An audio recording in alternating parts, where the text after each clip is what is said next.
our very own Natalie Allen is live today with a look at some great escapes for the summer season. You know, Natalie, Mike, and Stephanie are chasing the storms, but I want to get away. Where can I go?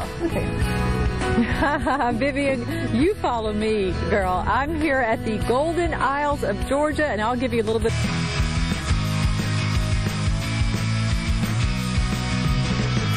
Well, this week the Weather Channel is taking you to some great escapes. We're going to highlight some great vacation spots that fit your budget, any budget that is, and any traveler.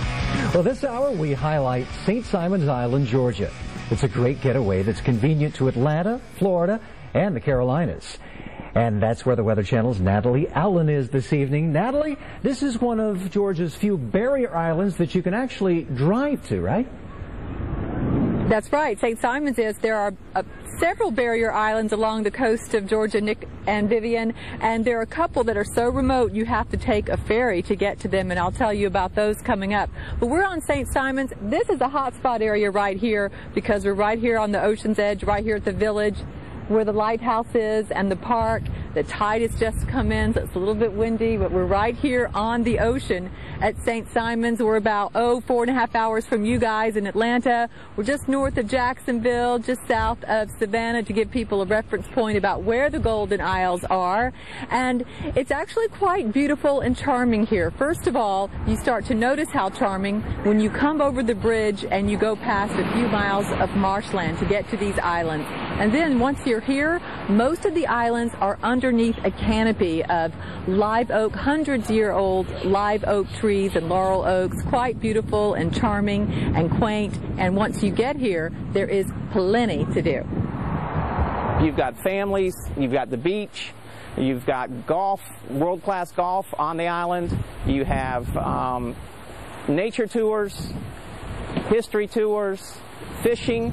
There's really something for everyone.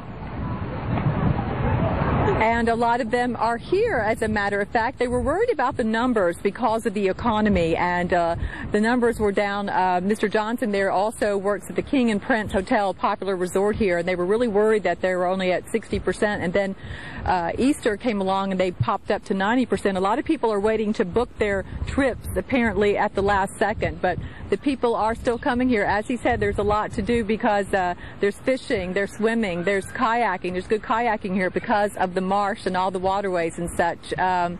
So a lot to do, and hopefully a lot of people will be coming here this summer to enjoy it. Back to you. Oh, it looks like so much fun, such a serene area. And you'll be reporting live all evening, Natalie. What do you have else coming up?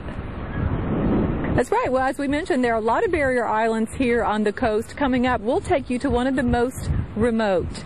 It's called Cumberland Island. It's quite enchanting. We'll have a story from there coming up. Okay. Thank you very much, Natalie Allen from the Golden Isles. Looks great. Hey.